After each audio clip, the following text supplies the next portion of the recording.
Assalamualaikum warahmatullahi wabarakatuh. Nama saya Debbie Hasana dengan NIM 190401080 mata kuliah Praktikum Kimia Kualitatif. Saya di sini akan menjelaskan mengenai analisis kation Hg2+ dan anion PO4-.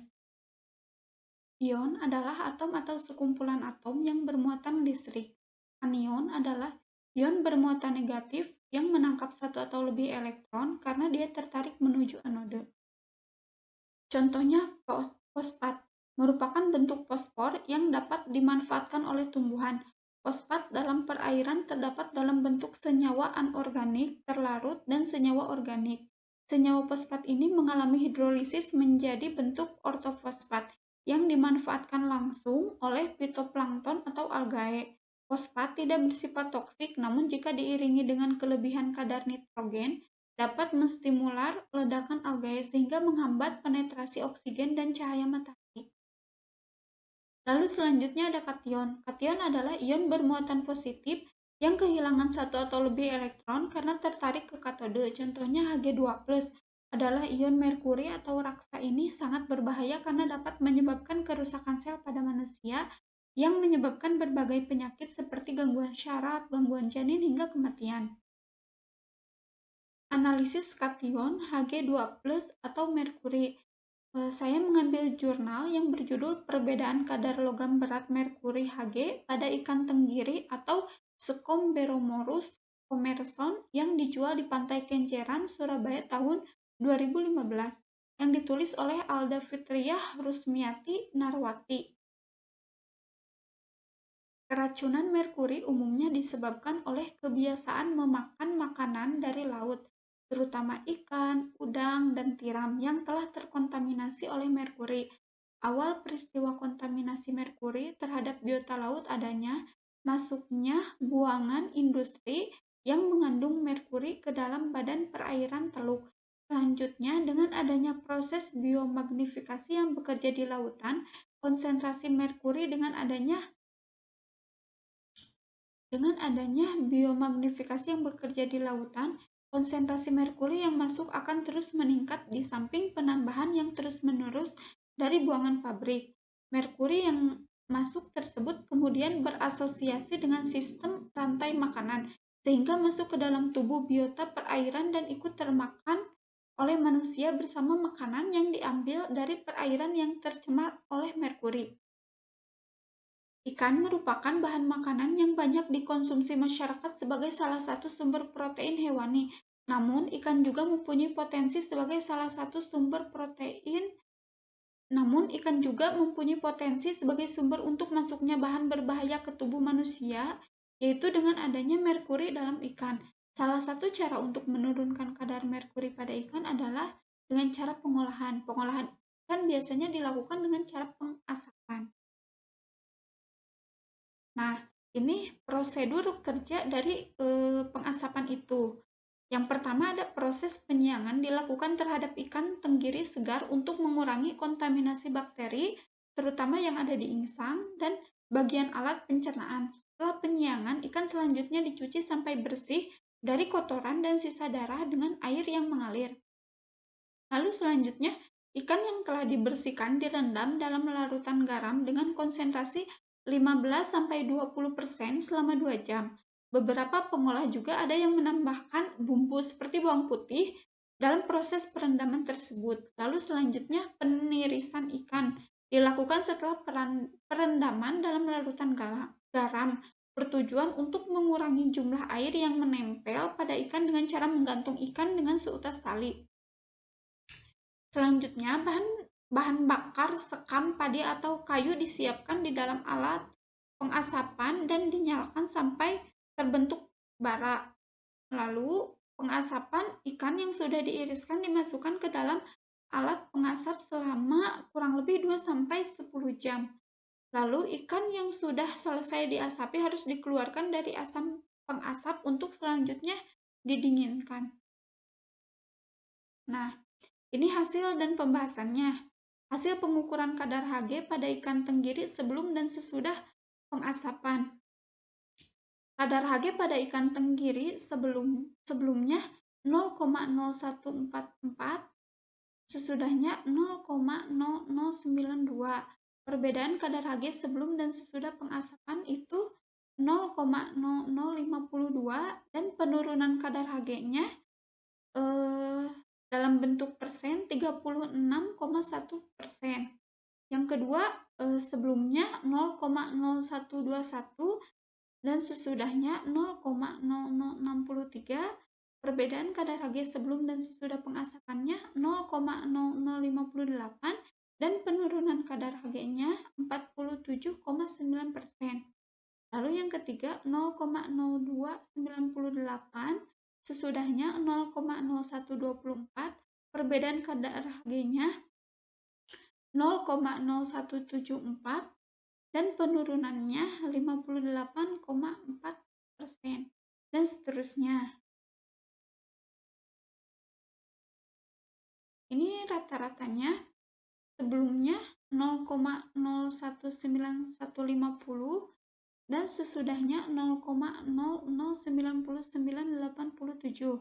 Lalu perbedaannya dari sebelum dan sesudahnya 0,009162 dan penurunannya sebesar 45,387%. Hasil pengukuran kadar Hg pada ikan tenggiri sesudah pengasapan masih di bawah nilai ambang batas yang diperbolehkan oleh SNI, yaitu nomor 7387 tentang batas maksimum cemaran logam berat dalam pangan tahun 2009, yaitu sebesar 0,05 ppm. Pada tabel 1 ditunjukkan bahwa kadar Hg pada ikan tenggiri setelah dilakukan pengasapan lebih kecil daripada sebelum pengasapan. Penurunan kadar Hg pada ikan tenggiri tersebut terjadi karena proses penguapan Hg dalam tubuh ikan tenggiri akibat pengaruh pemanasan. Suhu pada saat proses pengasapan adalah 60–70 derajat Celcius. Mengingat salah satu sifat Hg adalah mudah menguap. Selain itu, asam asetat yang terkandung dalam asap memiliki kemampuan mengikat senyawa merkuri.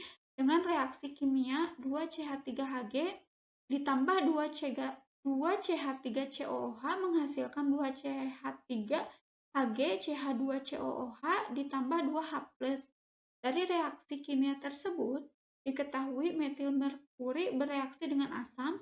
Merkuri bisa berkurang karena ion merkuri yang berasal dari metil lepas dan bergabung dengan asam asetat. Nah, ini perbedaan penurunan kadar Hg pada ikan tenggiri sebelum dan sesudah pengasapan. Perbedaan penurunan kadar Hg pada ikan tenggiri setelah dilakukan pengasapan yang ditunjukkan pada tabel 1, yaitu rata-rata sebesar 0,009162 ppm dan persentase penurunan kadar Hg pada ikan tenggiri setelah dilakukan pengasapan yaitu sebesar 45,387%. Hasil tersebut menjelaskan bahwa pengasapan terbukti mampu menurunkan kadar Hg dan dalam ikan tenggiri. Untuk membuktikan tingkat signifikan dari hasil penurunan kadar Hg dilakukan uji Feired test. Adapun hasil dari uji Feired test diperoleh hasil P sama dengan 0,000 kurang lebih alfa 0,05 yang menunjukkan bahwa ada perbedaan penurunan secara signifikan antara kadar Hg pada ikan tenggiri sebelum dan sesudah pengasapan. Sehingga dapat diketahui bahwa pengasapan terbukti efektif dalam menurunkan kadar Hg pada ikan tenggiri. Lalu yang selanjutnya mengenai analisis anion PO4 atau fosfat. Ini contoh jurnal yang saya ambil yang berjudul Dekolagenasi limbah tulang paha ayam kampung atau Gallus domesticus oleh natrium hidroksida atau NaOH untuk penentuan kadar kalsium, Ca, dan fosfat PO4 yang ditulis oleh Rizky Cynthia Sandra. Salah satu jenis makanan yang kaya akan nutrisi adalah ayam. Mulai dari daging ayam yang kaya akan protein hingga tulangnya sekalipun yang banyak mengandung fosfor. Pemanfaatan tulang ayam pun masih sangat minim. Akibatnya, tidak ada pilihan lain selain tulang ini dibuang sebagai sampah atau limbah. limbah tulang ayam ini dapat diolah sehingga masih dapat dimanfaatkan kembali. Tulang memiliki kandungan kalsium dan fosfor yang melimpah. Pada tulang ayam, komponen kalsium terdapat sekitar 23–40%, sedangkan komponen fosfor terdapat sekitar 12–15%. Jenis mineral ini sangat banyak dimanfaatkan dalam kehidupan sehari-hari. Fosfat pada tulang dapat dimanfaatkan untuk membuat pupuk buatan, sedangkan kalsium untuk komponen porselen. Lemaknya dapat dimanfaatkan untuk membuat lilin dan sabun. Kalsium dan fosfor masih dapat dimanfaatkan untuk kebutuhan lain, misalnya untuk kebutuhan penunjang nutrisi makanan, minuman, dan lain. Ini prosedur kerja dari tulang ayam tersebut. Yang pertama, menimbang 0,1431 gram kalium dihidrogen fosfat atau KH2VO4 dan dilarutkan dalam 100 ml aquabides, simpan dalam botol gelap. Lalu memivet 5 ml larutan induk fosfat 1000 mg per liter, kemudian dihimpitkan dengan aquabides hingga 50 ml. Lalu memipet 5 ml larutan baku fosfat PO4 100 mg per liter, kemudian dihimpitkan dalam labu takar 50 ml. Menimbang 10.000 gram amonium molibdat dan menambahkan 50 ml aquabides, kemudian ditambahkan 28 ml asam sulfat H2SO4 secara bertahap. Dan selanjutnya timbang 5.000 gram besi sulfat hidrat FeSO4 7H2O, kemudian mencampurkan dengan larutan sebelumnya dan diencerkan dengan aquabides hingga 100 ml sebanyak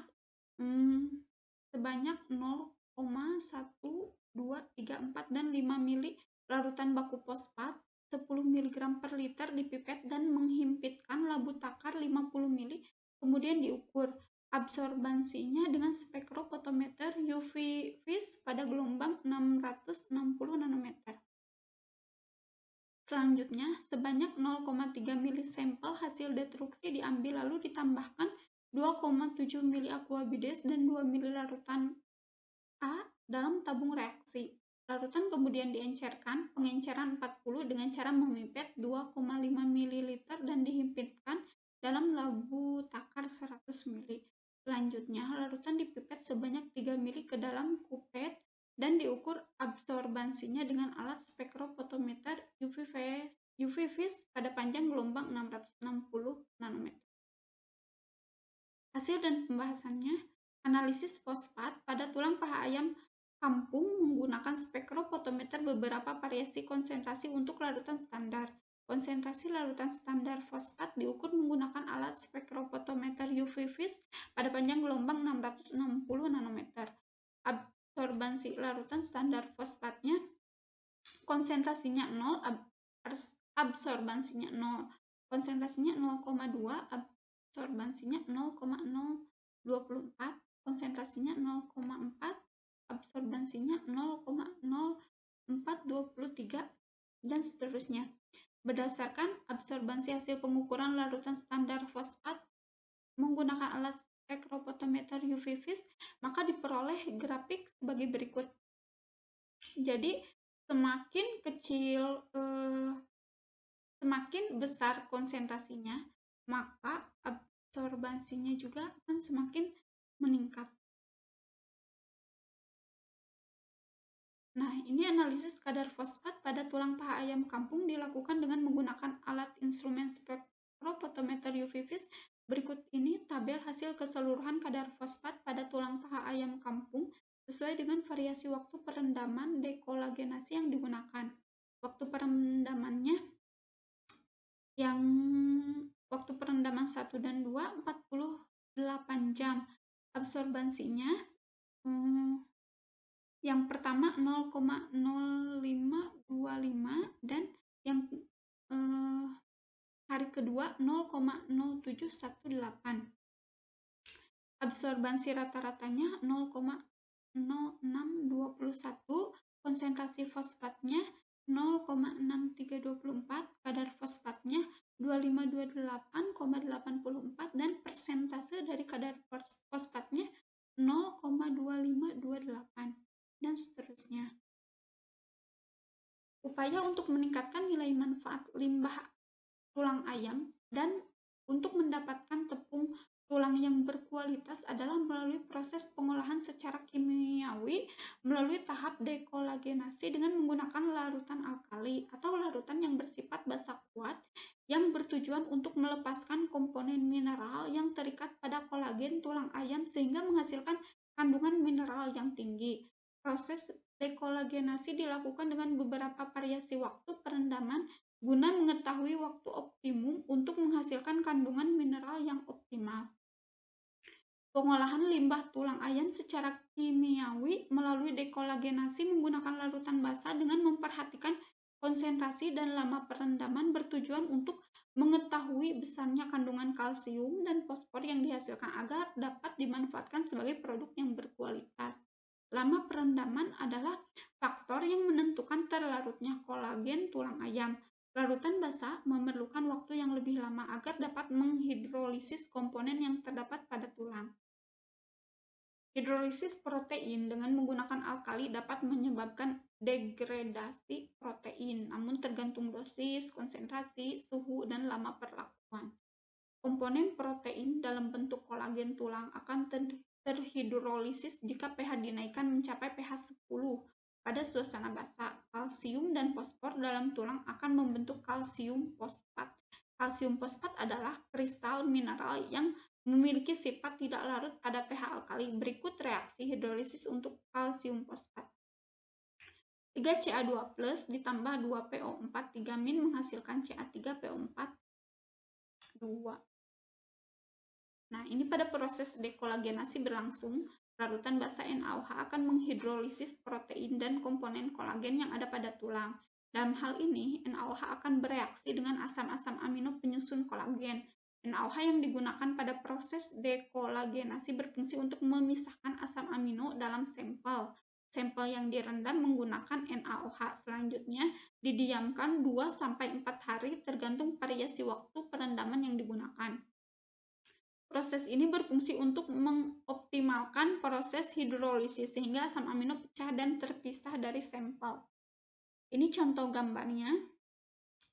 Itu tepung pada proses penyaringan. Ketika kolagen terbentuk dan terpisah dari sampel nampak seperti gambar di atas, maka dapat dikatakan proses hidrolisis protein berjalan sempurna dan dekolagenasi tulang paha ayam kampung oleh larutan NaOH berhasil. Tahap selanjutnya, sampel yang telah direndam menggunakan larutan basah NaOH dinetralkan kembali dengan aqua bides. Proses penetralan yang dilakukan memakan waktu cukup lama, mengingat larutan basah yang digunakan tergolong basah kuat, sehingga untuk mencapai pH netral 6,5-7,5 itu sangat sulit, lalu dimasukkan ke dalam autoklaf. Proses ini berfungsi untuk mensterilkan sampel dari bakteri-bakteri. Dilanjutkan dengan penghilangan kadar air pada sampel akibat proses perendaman menggunakan oven. Sampel di-oven pada suhu 80 derajat Celcius selama 24 jam.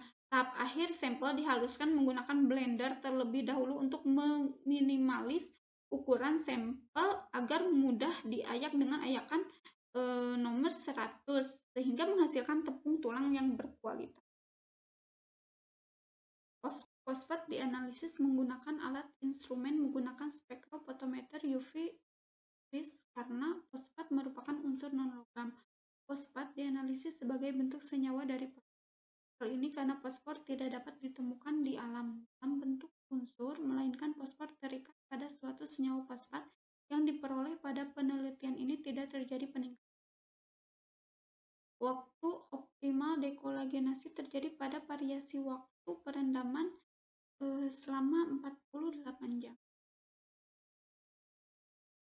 Nah, simpulannya, dari hasil penelitian yang telah dilakukan, dapat disimpulkan bahwa ada perbedaan secara signifikan antara kadar logam berat merkuri pada ikan tenggiri sebelum dan sesudah perlakuan pengasapan dengan persentase penurunan kadar Hg pada ikan tenggiri setelah dilakukan pengasapan, yaitu rata-rata sebesar 45.387. Lalu, kadar fosfat PO4 yang terdapat dalam limbah tulang paha ayam kampung atau Gallus domesticus yang diukur dengan menggunakan metode spektrofotometer UV vis, yaitu sampel 1 dengan variasi perendaman 48 jam sebanyak 2528,84 mg per kilogram, sampel kedua dengan variasi perendaman 72 jam sebanyak 1713,08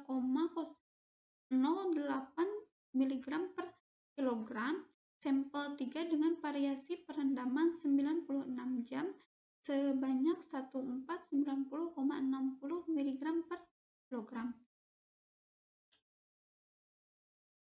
Mungkin sekian presentasi dari saya.